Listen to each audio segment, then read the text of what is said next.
say. My DMs are bleeding right now. Are you gonna talk about Single Inferno too? Since we're gonna be here every week as the episodes release, instead of a full-blown, well-packaged overview of the show like season 1, you've officially signed up for a messy Bessie review, or shall I say reacting, to these hot Koreans trying to find the baby mamas and baby papas. Not a lot has changed like season 1. The season 2 children are very polite, but a little fake towards each other. But better. For now. Unpopular opinion. Netflix trailer definitely tried to sell season 2 as this very dramatic, emotional roller coaster. Him choosing her over me, choosing him over you. And I'm here for it. Because reality TV trash, you're looking at her right here, right now. If there's one thing that Netflix Korea did learn from this though, it was to cast less plastic surgery. Okay, but call me a fuzzpot. I learned that term today. Do they really want skinny queens? Where's the body diversity? Where are my boys and girls with a little bit more meat on them? And I'm not saying this just towards Asians. I mean, look at all the dating shows here in America. It's the same old shit. But don't get me wrong, the cast, they're hot. Low-key, I'm just watching these fellow castmates as if I'm part of the cast. And I'm just seeing if they have real Gucci on or not. These kids gotta know that in order to even apply for this show, they have to have like the cleanest history ever, because it's a little sensitive in SK, I've realized. They find out you don't sleep on your stomach and God forbid you are a criminal. Best news of all though, Jin Kyung is back. The only host that knows how to make people laugh. Thank the Sky Lord. Let's begin. If you don't understand how this show, aka this utopia of matchmaking, works, here's a little rundown. There are 9 contestants on this small piece of land who are deserted, deprived, and desperate for meat, love, and Americano. Now these 3 things can drive one mad. We've seen it already. A lot can happen throughout the 11 days or something like that. As they get to know each other, love triangles start forming, and we all know that the root of all evil is jealousy, given man history. Not that I know if that's gonna happen, but please, they're gonna cover it up with some fake girl guy act because they're Asian. We've talked about that. I'm Asian, I know it's real. I can see right through it. Okay, I called it out in season 1, and it's true, a lot of you guys agreed, because we just know it's stereotypical, but we just know. Gotta act nice and play cool, play the part, but never let your frenemy in on your next step. It's like chess. I don't play chess. You make your moves silently. You do it before they do. That's for sure. It's called being shady, but nice. At the end of the week, they're gonna alternate. For example, I think the men's gonna secretly write who they're interested in. The woman will come out and present to the world who she chooses to take to paradise. If the secret choice matches the announced choice, they go to paradise. They get a feast. I think I explained this better in season 1, but paradise is essentially just a very rich hotel, a luxurious spa getaway, somewhere far but close, filled with meat and pools where they come together and expose their identity, like what they do, their age, what's your diet secret, I don't know, something personable. Bond, fun, love, maybe touch arm to arm, because we all know that less is more. Am I right, girls? Maybe share a kiss.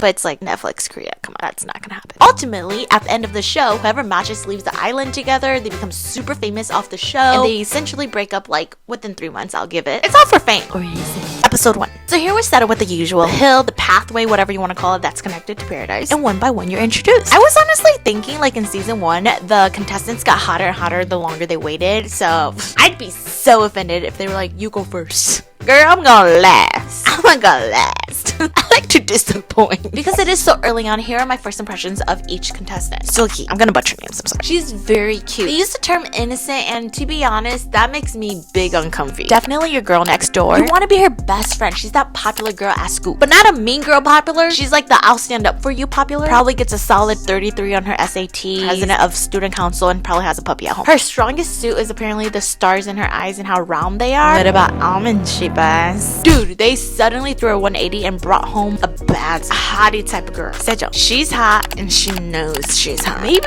a little too knowingly. Homegirl was like, I want to be someone from Inferno as hot as I am. Okay. This could be one of two. Either I'm gonna like her because she's V confident, or I'm a dislike her because she's V self-absorbed. First I was like, okay. I'm all for that. She goes, I take care of my body and I'm very confident. Yes, queen. Then, as you can see, what's not to be confident about? But I just met her, so chance. And I like her hair color, so definitely went back and forth on her as my first impression. Finally bringing the boys. Saw his chesticles a mile away. That's what they were thinking, not me. Striping me across your chest. Again, what they're thinking, not me. Jungwoo, ooh, he came in and he sat far away from his baddie over there, sat next to Suki. Makes sense because later he shares that she's closer to his ideal type anyway. His personality so far consists of mystery and seeking a monk for a reassurance, so he seems pretty confident to find his baby mama. He says he goes for women with pretty eyes, so I'm assuming that counts for most of us. Jungwoo said his strongest features, empathy and sensitivity, and he also said the natural curls of his lips, hence natural. Remember when injecting the corners of your lips so it'll stick up was a trend in Korea? Korea and it went viral. So you'll look like this at all times. Soe, her charm sparked for me through her voice. Like, she seems very sweet and nice. Gives like underdog vibes. From my observations, yours might be different. It might be the same. It does seem like the men are least interested in her. This is my theory. I think she's like giving off this very sweet and innocent. But if you take her off, she gon' fuck you up. We all know the nice ones have a little crazy. We'll just say she's shy. Youngjae, or as my laptop corrected me, Longjar, had a kind entrance. Very smiley, has a big build, and his voice is like tight. Tiny face, big old body. He's attracted to wisdom. I found him a little bland, but I do start liking him more as I crept. Lee Nadine, or Nadine. Wow, I was impressed. At first, she gave off this very cold and brutally honest vibe. And then she brought out her Angus. She definitely has crazy eyes. She can be soft too, so looks like can kill you, but it's actually a cinnamon bun. I like her.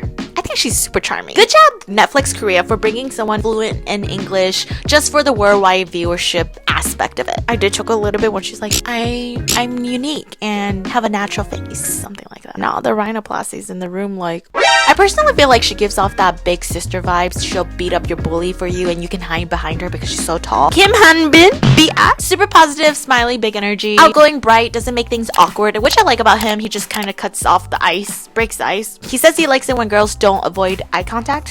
What can that be me? My sweaty ass be like,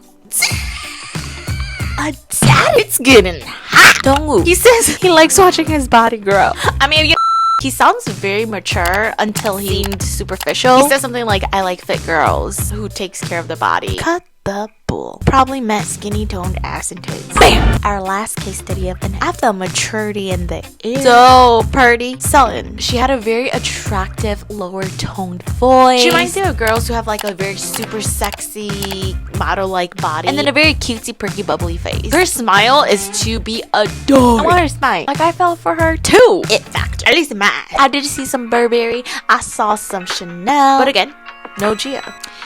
I miss Gia. How you doing, girl? How are you? Personally, because it matters so much, so heavily, my favorites out of the girls, Sullen, Sugi, and Nadine. For the boys, I like Jungwoo, although he looks like he doesn't have teeth. Surprisingly, this season, it doesn't seem like I'm detecting a lot of plastic surgery besides the normal rhinoplasty or, you know, the face being shaved down. I don't know, unless it's gotten really good in SK. Just wanted to note that because it was a huge topic of conversation last season. If it makes you happy, go for it. The only complaint that I had, because it was so superficial, Netflix didn't realize how much it pressured viewers about the Asian beauty standards and how everyone just conforms severely to those standards in the eastern parts of Asia. Kinda crazy. And I can't help but think like younger girls, even me, and I'm 28, shit, like that's what beauty is. But you know, we're not gonna get into that spiel. After the intros, I felt kind of bored. The personalities were bland, the gears needed oil. It took a little bit of momentum to pick things up. Then suddenly Miss Batty over here got a splinter. Youngjae's like, can I take that out for you? I'm here! And that's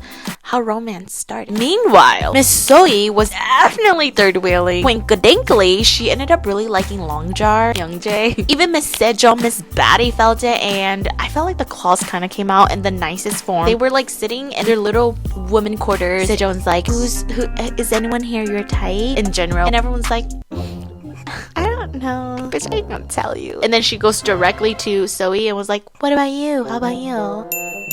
Poor Soe though, I feel like we're gonna heavily talk about her because episode 1 and 2 kind of focused on her and the love triangle happening. You can tell she was out of place and didn't feel like included. There was this thing where she was washing the rice and then the 2 other members were just like playful, shedding the daikon. So he was just kind of very quiet. You could just feel it in the air. Don't lie to me, girls. I would have felt some type of way. Slowly but surely, she starts making little moves, peeking at Youngjae when he was tossing the water, fist pumped his tree trunk arm, try to be very bubbly and like happy, unless I'm reading it wrong. At one point, she was washing the dishes with Youngjae, the guy she's interested in. She tries starting a little conversation. She's like, the sunset be lurking or whatever. What she said. So yes, it's clear. Soe's interested in Youngjae. However, Youngjae and Sejong, they seem to be interested in each other. Actually, they are. For now. That's what we think. When Hanbin B.I. was chopping away daikon, it sparked curiosity in me. Like, when they were casting, did they intentionally find someone who can cook? Even last season, made sure to find someone who can lead the kitchen. Just a thought. Later that evening, it was postcards time, where they write subliminal message as a secret admirer. Here are my guesses. Nadine to Zaddy Dongwoo. Sejong,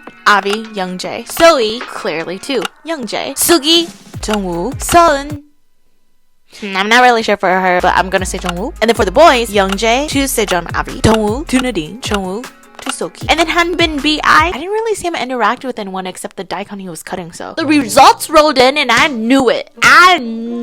Dude, if it were me, it hurt my pride so much to be like one of the girls to come in and be like, I didn't get a postcard, have to put a poker face as if I did get one. I used to be the ugly duckling, the chubbier one out of the group, so I know how it feels like. It's not Joe's. I'm not ashamed of it. Okay, I said I wasn't gonna spoil it, but let me just spoil this one match. So here's your warning, just skip me. Dongwoo and Sogi? Who in broad daylight would have seen this coming? I was Jungshook. Yes, there were some sparks in between their conversations. I felt like he was all in on Nadine. Think about it. That would make an interesting fanfiction. Okay, is it me or the games are so cringe? But Lil Homie really pulled through. And I am talking about Sogi. Also, on this current day, it was the next day, you did see a change in her attitude. Very direct, honest, and like super talkative, like putting all the efforts in. Flirtatious. Later when she won that game, she had to choose 2 guys to go on a date, and she did choose Youngjae as one of them. Youngjae says something like he doesn't want to drag things out just by being nice because he feels bad or something. And I kind of felt like he was saying that towards Soe to Soe, but she didn't take that. It didn't sit well with me. Kind of saw like Soe just putting so much effort, touching him, asking if he's okay. Youngjae's body language was just so closed off and like not open to her. Didn't really care for the skinship. Or just call me emotionally invested. Don't say I didn't warn ya. Skip me ahead. Zabi's Dongwoo and Sogi matched to go to paradise. Right after Nadine pulled him aside to have a conversation. I'm not saying that Dongwoo did anything wrong because he has the right to feel the way he does and his choice is valid. Plus, he was super respectable towards Nadine. Dongwoo was just probably more invested and interested in his shrimp. Sogi. It's fair. But then Twisted Tea made an appearance. Okay. So-e and Sejong. They're both for Youngjae. And Soeun. Girl, where'd you come from? I thought you were into Jungwoo. They barely showed any interaction between them, so it was just like a big shock at the end. The 3 girls chose Youngjae, pitching back and forth. Who's he gonna walk out to? I don't know. I mean, he did say he really is attracted to wisdom, and she was giving him a little bit of wisdom and a little bit of this whole time where there was this love triangle that we really thought he was just gonna go for Sejong. Youngjae chose Soeun, and she's my favorite. I'm actually rooting for her. All I'm saying is I just did not see this coming in the brightest of days. So surprised.